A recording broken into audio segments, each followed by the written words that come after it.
Shalom. Call hello, Yahweh Bashem Abishai, Bashem Rakakwadash. Double honors unto the apostles and the elders. Salutations to all my fellow laborers doing this work in truth and sincerity, risking their lives and their freedom to do so now more so than ever. To the scattered elect that are scattered around the four corners of the earth, that be like unto the speckled bird, the Israelite foreigners. And to the Akwath that are listening and learning to you, I say Shalom. This is your brother Malcolm from the branch of the Great Millstone here in Chicago. And this is a video that was posted in one of my videos by Northern Kingdom brother Yahweh's Kingdom. I believe it was him. Salakia, if it wasn't him, it was someone else. But I do believe it was the brothers Yahweh's Kingdom. And yeah, he posted this video, so I went and checked it out, and right away I was like, yeah, I have to do a response to this. And basically, you know, E is gonna do what they do. They have a system that is not recognized by heaven at all. They have an authority which is not recognized by the Most High, as far as when it comes to the Bible. You know, they have these institutions of learning, which everything is taught by the precepts of man, and you're going to just see how blatantly they disregard the Bible and what the scriptures say and just go with their own thing. All right, and so without any further ado, let's just let these. The name of the video is called "The Events of the End Times" with Greg Laurie and Don Stewart. Okay, once again. The Events of the End Times with Greg Laurie and Don Stewart. Good to see you. Nice to be here. Now, Don, you're sort of, you know, you have these books that you've written. This Yes. is a series. You call it the Afterlife series. Correct. Here's one called What Happens 1 Second After We Die. Correct. And I'm going to ask you that question. You can, I'm sure you have an answer for it. You wrote a whole book on it. Yeah, I did. So, Can I see the book to see what it says? yeah, no, Okay. you can't cheat. Okay. You'd No have cheating. to come from your mind. Okay. Here we have one. Right, you hear that? It has to come from his mind, not from the scriptures. All right? And you have two men that are going to be discussing biblical things, and they both have bald faces. So how well do they really know the Bible? Because I'm pretty sure that they teach that the laws are done away with. But my favorite go-to scripture right off the top of my head, which always comes to mind in the New Testament, is to kill that lie is Romans 7:1, which, you know, pretty much states, roughly paraphrased, that the law have dominion over man as long as he liveth. So that one scripture alone proves that the law still stands. So let's just go right to the issue. And the issue was right around the, you know, just a little past the 15-second mark. I mean, the 15-minute mark, when he starts talking about Edomites and Amorites and things of that nature. So let's just listen. It was at 15:10. So let's just let it play and see what happens. Still true today. Look at the nations of the world that have tried to eradicate the Jewish people. They sit on the ash heap of history. You know, you can go back to Babylon, you can look at Egypt, you can look at Rome, others that tried to eradicate the Jews, Germany more recently. And you know, that they really did face a certain judgment for that. Yeah, exactly. We think of the people in biblical times. Yeah. When's the last time you saw an Edomite? It's true. A Moabite? Yeah. Amorite? true. Termite? Well, I've seen those. Okay, Yeah. but you know, Well, see, now he's making fun of it. But the Edomites, here we go. This is Romans. I mean, this is the Roman Empire of the Edomite, 1853. All right, by William Beeston, a Cambridge scholar. Okay, so these are their own sources, and this is just one of many. You know, there's a book called a video that was put out by the Remnant of Israel, which profiled a plethora of books where Esau is admitting that they are the Edomites. William Beeston. See if we can get that in focus. All right, Honorable Society of Lincoln's Inn, and sometime the Queen's College of Cambridge. All right, London, Cox 18th Street, Covent Garden, 1853. So this book was printed in 1853, and this is an exact reprint. Nothing changed. Let's go straight to the point. Page 9. All right. And it reads, I'll read it through the lens. Let's get that in focus. Right. That this grand secret was certainly discovered and disclosed more than 1,200 years ago. The true answer to the question, whence came the Romans, may have been returned and even registered in writing before the birth of Hamashiach, or they say Christ, that the response proceeded neither from Greek nor Roman, but from the despised Jew, that has been preserved to us in Jewish targums, so the Jewish kept record, all right, that it exists amidst the fables and impieties and absurdities and the blasphemies of the Jewish Talmud, and that it may comprehend in these 20 words, the Romans came from Esau, who is Edom, and Italy is the Idumea Rome, the Bosra of the Hebrew prophet. So there it is, man. The Edomites are still around. The Romans themselves were Edomites. And this guy said, when's the last time you seen an Edomite? And he's looking at his friend. They are the Edomites. The Edomites changed their names over the centuries. As a matter of fact, in 1681 was the last change. That's when they started referring to themselves as white people. All right, which was a complete cover up to who they were. So let's let him say that again. And then we're going to go straight to the scriptures. All right, so let's go back.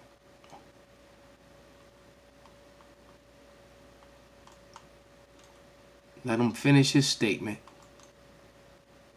So I went back a little bit further. Because we have stood by Israel. Totally. Genesis 12, 1-3 is still applies. I'll bless those that bless. I'll curse those that curse. That's right. And it's still true today. Look at the nations of the world that have tried to eradicate the Jewish people.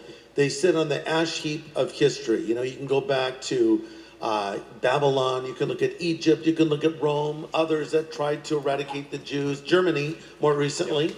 And you know, that they really did face a certain judgment for that. Yeah, exactly. We think of the people in biblical times. Yeah. When's the last time you saw an Edomite? It's true. A Moabite? Yeah. Amorite? It's Termite? true. Well, I've seen those. Okay, Yeah. but you know, but they're not there anymore. Yeah. Because they made the mistake of attempting to eradicate Israel, and God said, I'm going to curse those that curse. They are not around today. But we can stop right there.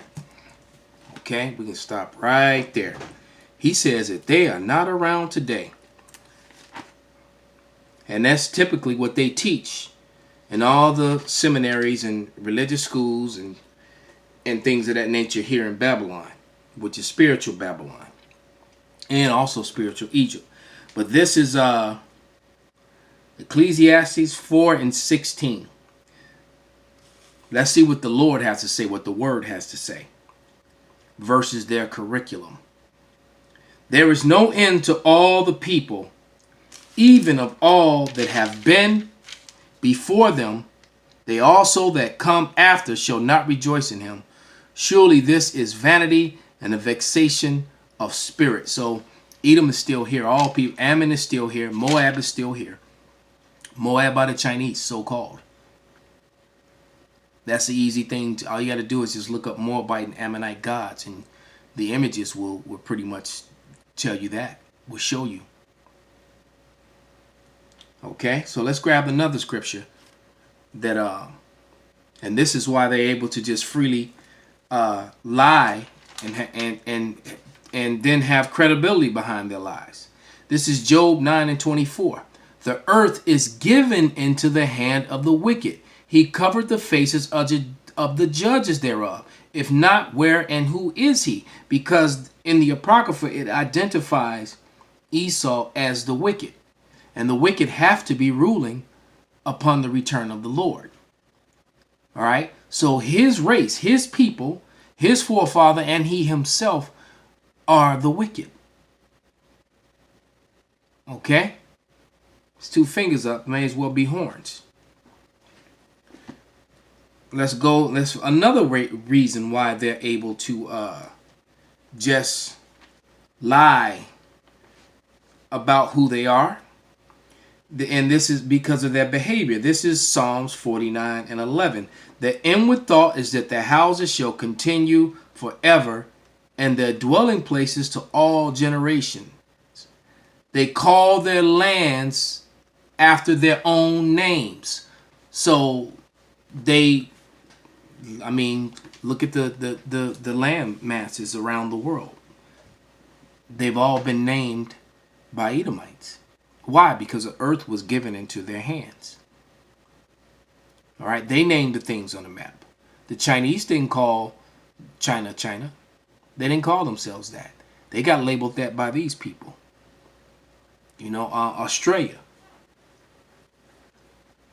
America. I mean, the list just goes on and on and on. America's named after Americo Vespucci. Africa is named after Scipio Africanus. Asia is named after Scipio Asiaticus. All Edomite men, so-called white men. All right, and remember, the Jewish are Edomite converts from the Herodian dynasty. All right, from the time that the Herodians were ruling over, and the forced and the forced conversion by John Hyrcanus, which was the grandson of the Maccabees, one of the last of the Maccabees line, priest.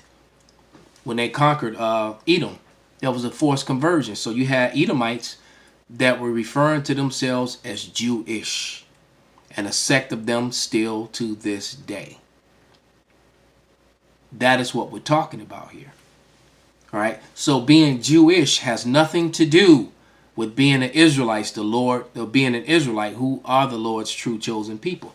Let's get a couple more incriminating scriptures. All right, which I'm sure is not in any of his books. All right, but in the book of Lamentation, let's find Lamentation.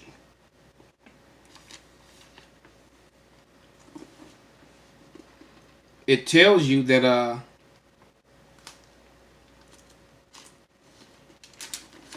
another people, or the heritage of the people, was given to strangers. Here it is. This is Lamentations 5 and 2. All right, and it reads, our inheritance is turned to strangers, our houses to aliens.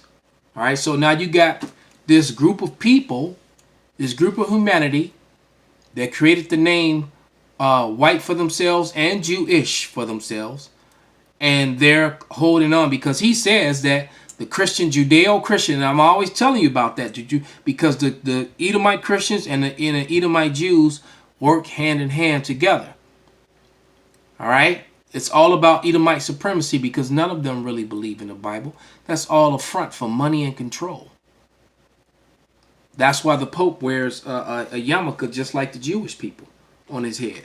When a man's crown, your crown is the part of your head where they wear the yarmulke, not the sides where they have those snake serpent curls on the sides of their head. That's not your crown. You know, when a baby is being born, they say it's crowning. Right. Your crown is the very top of your head, which is supposed to be uncovered if you're an Israelite man. Okay. But this is Ezekiel 35 and I'm sorry, 36 and 5. And it reads, therefore thus saith Yahweh power, surely in the fire of my jealousy have I spoken against the residue of the heathen and against all Idumea. Idumea is the Greek way of saying Edom. All right. Which have appointed my land into their possession with the joy of all their heart and with despiteful minds to cast it out for a prey. All right. And when did they do that? They did that in 1947. That was a future prophecy. Most of the scholars will tell you that prophecies in Isaiah, Jeremiah, Ezekiel, they were future prophecies.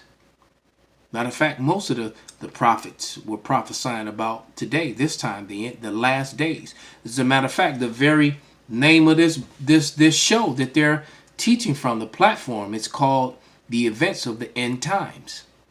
And according to the Bible here, let's get this last scripture. and shut it down is Second Ezra 6 and I'm gonna start at verse 7. All right, because Edom has to be ruling when the Lord comes back. The earth was given into the hand of the wicked, and he's going to take it back from the wicked. This is Ezekiel, Salakia, 2 Ezra 6 and 7. Then answered I and said, what shall be the parting asunder of the times, or when shall be the end of the first, and the beginning of it that followeth?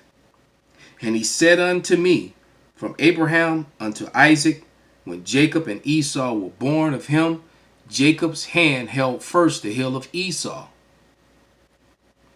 For Esau is the end of the world, and Jacob is the beginning of it that followeth. This is why they do not want to be known by their true biblical nationality. See, the Lord didn't take away the names of the people. The wicked did when they got in control. Why? Because to hide themselves, they had to hide everyone else. Call Halal Yahweh Bashem Avashai Bashem Rakak Wadash Wa Abba Babal Shalom.